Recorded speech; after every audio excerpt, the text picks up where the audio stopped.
Hola, ¿cómo están? Mi nombre es María Angélica Zubrigen y junto con Patricia Cavatorta escribimos esta comunicación titulada La definición de simetría en construcción a partir de una actividad mediada con GeoGebra. Bueno, ambas somos docentes de matemática a nivel superior y queríamos compartir una experiencia que se desarrolló con estudiantes del profesorado de matemática, ¿sí? Que la idea era poder reconstruir, ¿sí?, la definición de simetría axial, ¿sí?, a través de una actividad con GeoGebra. Pero bueno, antes de pasar a la actividad y a la experiencia en sí, queríamos exponer algunas ideas acerca de la definición, ¿sí? Bueno, porque la definición forma parte importante, digamos, de la actividad matemática, ¿sí?, de la enseñanza de la matemática, y además, ¿sí?, los aportes que por ahí tomamos fundamentan la actividad que se propuso, ¿no? Bueno, en principio tomamos un poco los aportes de Wiener, ¿sí?, donde él hace referencia, digamos, que la imagen conceptual, que justamente son todas aquellas representaciones, esas ideas, esas experiencias o esos ejemplos, digamos, que se nos vienen a nuestra mente, digamos, cuando pensamos en el concepto, por ahí prevalecen, ¿sí?, ante a la definición conceptual, que justamente la definición conceptual es lo que nos va a permitir poder resolver situaciones problemáticas ligadas al concepto, o también poder validar y formular conjeturas, ¿sí? Eh, por eso, digamos, planteamos que para adquirir un concepto, para él, entre otras cosas, es poder identificar aquellos atributos relevantes, ¿sí?, que se entiende eso por atributos relevantes a todas esas propiedades, ¿sí?, todas esas propiedades que ayudan a definir el concepto. Pero también poder identificar los atributos irrelevantes, ¿sí?, que son propiedades que no son necesarias para el concepto, para definir el concepto, pero sí para poder clasificar.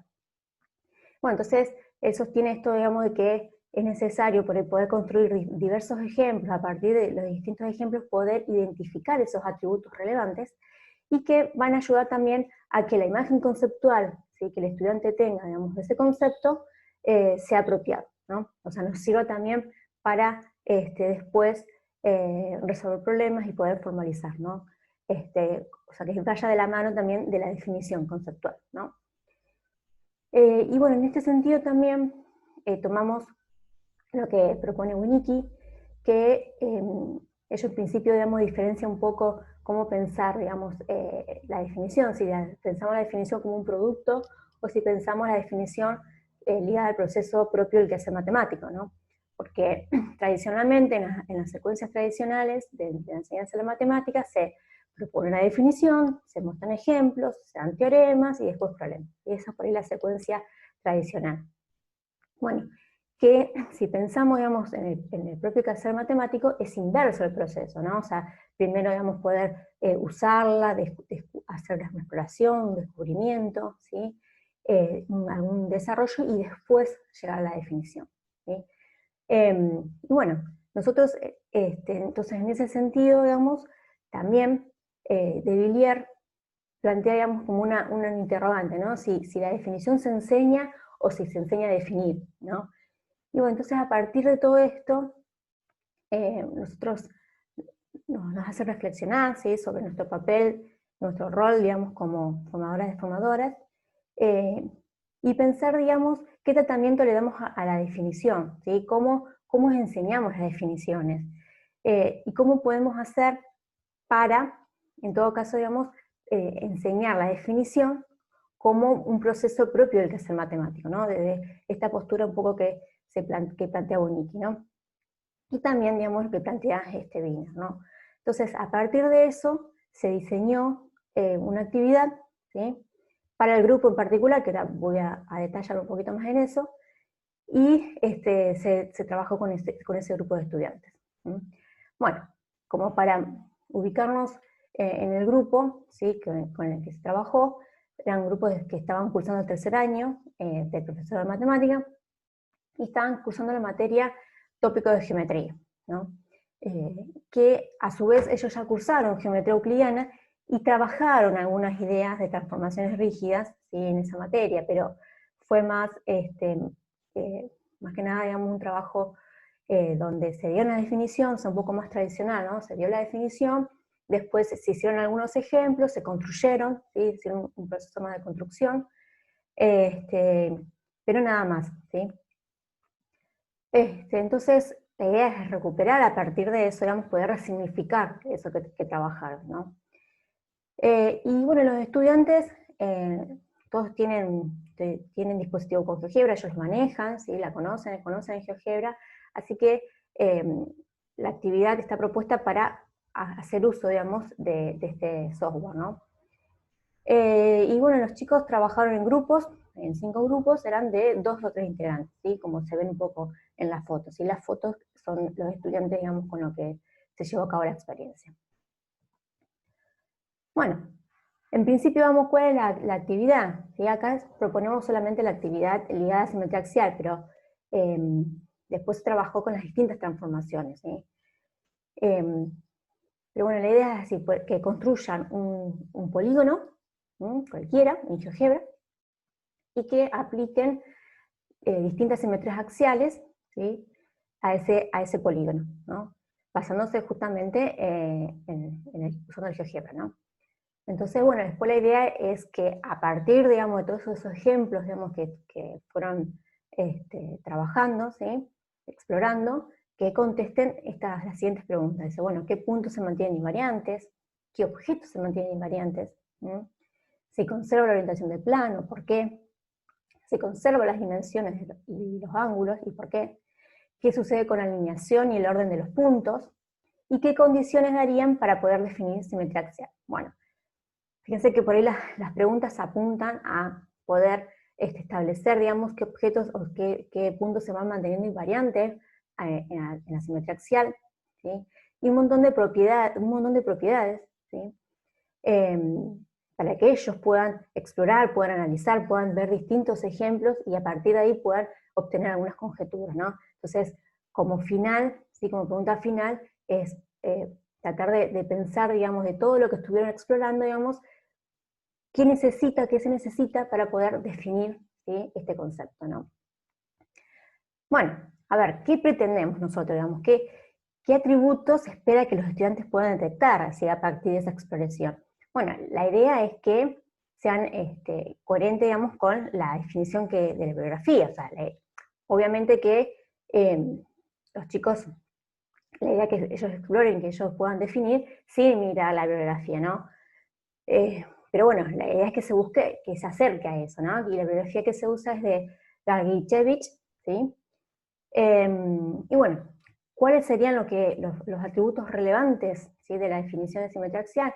Y en principio que se necesita una recta, ¿sí? Que funcione como eje de simetría, que cada punto de la recta es invariante, ¿sí? Una invariancia puntual, y que además si yo tengo un punto P que no pertenece a la recta, se va a transformar en un punto P', ¿sí?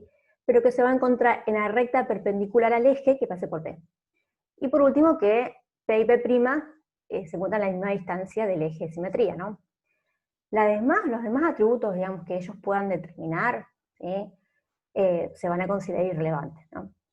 Entonces, bueno, a partir de lo que uno pretende, digamos, vamos a analizar algunas situaciones que se fueron dando y que nos permitieran detectar, ¿sí? Justamente esos atributos que los chicos pudieron determinar.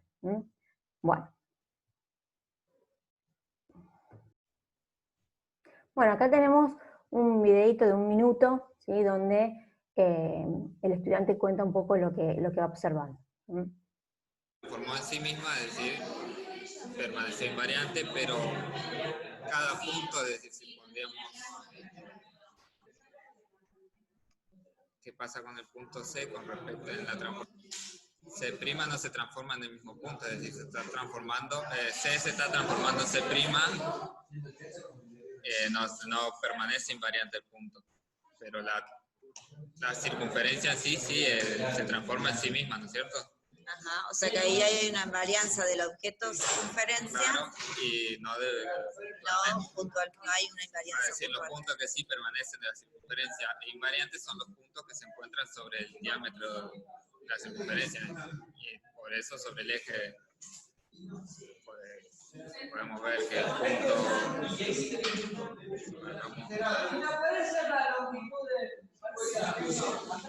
la transformación del punto D se transforma en D', que, o sea que son los dos puntos iguales. O sea que en los únicos puntos que hay invarianza, claro, son los puntos que se encuentran los puntos que se encuentran sobre el diámetro y sobre el eje que contiene ese diámetro. Bueno, como habrán podido observar, ¿sí? El estudiante pudo detectar en principio un aspecto relevante, ¿sí? Que es la invarianza de los puntos del eje de simetría, ¿no? Vieron que al final planteamos que ese punto D se transforma en sí mismo, ¿no? Porque pertenece al eje de simetría. Y también podemos ver un aspecto irrelevante, ¿sí? Un atributo relevante, que tiene que ver con la invarianza global de una circunferencia, ¿sí? Cuyo eje de simetría contiene a un diámetro de ella, ¿no? Que es cuando él observa, digamos, que si transforma C, ¿sí? Se obtiene un punto C' que también pertenece a la circunferencia, o sea que el punto en sí mismo no es invariante, pero sí la circunferencia lo va a hacer, ¿no? Entonces, bueno, podemos detectar en este ejemplo dos aspectos, uno relevante y uno irrelevante, ¿sí? Vamos a analizar también otra situación, ¿sí? Donde, bueno, los estudiantes, bueno, la docente en realidad le pregunta, digamos, cómo tiene que ser el eje de simetría, si podría ser, por ejemplo, un segmento, y ellos dicen que no, y lo tratan de hacer, ¿sí? En el GeoGebra. ¿Qué pasa? Cuando lo hacen en el GeoGebra, les refleja el GeoGebra, digamos, ese triángulo, ¿sí? Le hace la simetría axial con respecto a un segmento. Entonces, esto genera también como un nuevo análisis, una nueva reflexión, porque dice, bueno, ¿cómo puede ser? Digamos, primero me pregunta, bueno, ¿qué tocaron? A ver, han tocado los extremos del segmento, y entonces interpretó, digamos, que el GeoGebra que era la recta, ¿sí? Que pasa por esos puntos. Pero en realidad no, ¿sí? Lo que hizo el GeoGebra es hacer igual la reflexión. Entonces los chicos dicen, bueno, hay que pensar, ¿no? Que la docente le pregunta, hay que pensar si el eje de simetría puede ser un segmento, por ejemplo. O sea, ¿qué pasaría si agrandamos el triángulo, o si el triángulo estaría ubicado en otro lugar, digamos? Se puede reflejar, ¿sí? Ese triángulo, digamos, con respecto al segmento. Entonces, los estudiantes dicen, no, dice, lo que debe pasar es que deben estar buscando la recta que contenga ese segmento, ¿no? Y pueden deducir, ¿no? Que para poder realizar una simetría axial, ¿sí? Tiene que haber una recta, ¿sí? Con un segmento no alcanza, ¿no? Entonces acá aparece otro aspecto relevante de la definición, que es la necesidad de contar con una recta auxiliar, ¿no? Y nos parece importante por ahí marcar esto porque los chicos pudieron reflexionar también, a pesar, digamos, de que en el software, ¿sí? Les hacía igual la simetría, ¿no? Bueno, entonces, también es cierto, digamos, que los chicos allá, al estar trabajando y ya entender, digamos, cómo se va haciendo, digamos, esa simetría axial, ¿sí? Pudieron darse cuenta, digamos, que se necesitaba una recta, que con un segmento no es suficiente, ¿no?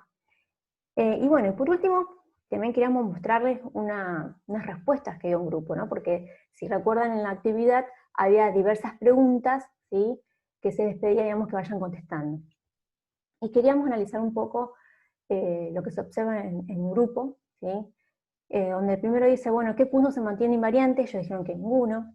Entonces, cuando uno ve esa respuesta, bueno, empieza a ponerse a pensar o a reflexionar que puede haber una dificultad para detectar un aspecto relevante, ¿no? Pero después, cuando en la pregunta 2 se les pregunta qué objetos se mantienen invariantes, ellos hablan del eje de simetría, ¿no? Que es una recta, ¿no? Entonces, bueno, esto ya da un avance, digamos, y logran establecer como un objeto invariante al eje de simetría, ¿sí? Quizás, digamos, muestran dificultad, digamos, entre la invariancia con la invariancia puntual y la invariancia global, ¿no? O sea, no pudieron detectar, digamos, que cada punto del eje de simetría es invariante, pero sí el eje en sí mismo, ¿no? Y después aparecen estas preguntas, dice, bueno, si conserva la orientación del plano, ellos dicen que no, porque es un movimiento inverso, ¿sí? Si conserva las dimensiones y ángulos, ellos dicen que sí, porque la figura se refleja con respecto a la recta.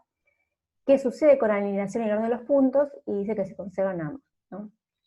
Bueno, uno puede ver que estas respuestas son correctas, pero que le falta una fundamentación un poco más sólida, ¿no? Entonces también esto hace pensar, digamos, de que quizás ellos, digamos, en su imagen conceptual, ¿sí? Han trabajado con diversos ejemplos y demás, pero todavía, digamos, les falta, digamos, poder vincularlo, digamos, con esa definición conceptual, ¿no? O sea, que ser como un poquito más sólidos sus argumentos, ¿no?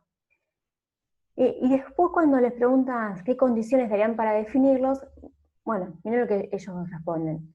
Van dando los pasos de construcción, cómo construir, digamos, una simetría axial, ¿sí?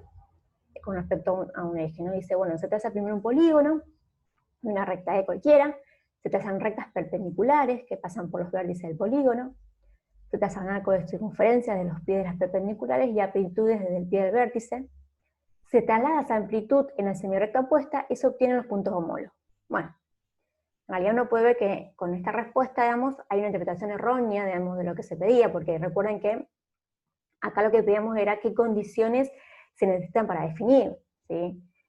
Pero bueno, más allá de eso uno puede rescatar, ¿sí? Que los estudiantes pueden observar unos aspectos relevantes de la definición, ¿no? O sea, como es la perpendicularidad entre el eje y la recta, ¿sí? La recta que contiene el punto, ¿sí? Que el punto y su homólogo van a equidistar del eje, ¿sí? Que a lo mejor en otros grupos no apareció, ¿sí? Este aspecto relevante, así acá sí. Y bueno, a partir de todo eso que estuvieron trabajando los chicos, se propone una apuesta en común para después ir construyendo esa definición, ¿no? O sea, decimos construyendo o reconstruyendo porque, bueno, tenían una idea de lo que era una simetría axial, ¿no? Entonces, bueno, cada grupo va a compartir lo que fue explorando, lo que fue obteniendo, ¿no? Se discute en plenario, y se va tratando de determinar, digamos, cuáles son esos aspectos relevantes y cuáles son irrelevantes, ¿sí? Para poder definir simetría axial, ¿sí? Se discute todo en plenario. A partir de ahí se escribe de manera colectiva, ¿sí? Una definición, pero no queda ahí, sino que se vuelve a revisar, se vuelve a repensar, se vuelve a reescribir, ¿sí? Digamos, hasta que quede una definición, digamos, que convenza a todos, digamos, ¿no? Después de todo ese proceso, ¿sí? Que implica un tiempo, digamos, de discusión y de revisión y demás, se va a comparar, ¿sí? Lo que se obtuvieron con la definición que está propuesta en la bibliografía. O sea, recién ahí se busca la bibliografía, ¿sí? No antes, ¿no? Ahí se busca, digamos, y se compara, digamos, lo que se definió, digamos, en clase, en el colectivo, con lo que se propone en la bibliografía, ¿no? Y bueno, y esto también da lugar a otro tipo de significado, digamos, que puede tener el estudiante de esa definición, ¿no? O sea, creo que es claro, digamos, que no es lo mismo que el estudiante se le dé la definición, ¿sí? Y que a partir de ahí se analice, que haber sido todo este proceso de exploración y de descubrimiento y de análisis para después ver, ¿sí? Esa definición, ¿no? Bueno, entonces todo esto, ¿sí? Para concluir y con el modo de reflexión, digamos, creemos que obviamente esta secuencia rompe con esa secuencia tradicional, ¿sí? Que mencionábamos hoy, para una secuencia que esté más cercana, digamos, a lo que es el proceso del quehacer matemático, ¿no? O sea, esto de usar, descubrir, explorar, desarrollo y después definición, ¿no? Que es lo que plantea Winnicki. También se puede observar, digamos, que los estudiantes pudieron establecer, ¿sí? Algunos atributos relevantes y algunos atributos irrelevantes, y a partir de ahí se pudo hacer una construcción de esa definición, ¿sí? De simetría axial, ¿no? Y por último también recalcar, digamos, la importancia del software, ¿sí? Que favoreció la visualización, porque pudieron observar un montón de imágenes asociadas a ese concepto, un montón de ejemplos, ¿sí? Que le permitían después establecer esos aspectos irrelevantes, ¿sí? Que por ahí si uno lo hace con lápiz y papel puede resultar más difícil, ¿no? Bueno, y como para cerrar, digamos, creemos que esto, digamos, este tipo de trabajo, digamos, es sumamente importante en la formación de docentes, ¿sí? Porque da otro tipo de significatividad, como dije antes, a lo que tiene que ver con las definiciones, ¿sí? O las definiciones en sí mismas, ¿no? Bueno, espero que les haya resultado de interés, ¿sí? Bueno, hasta luego.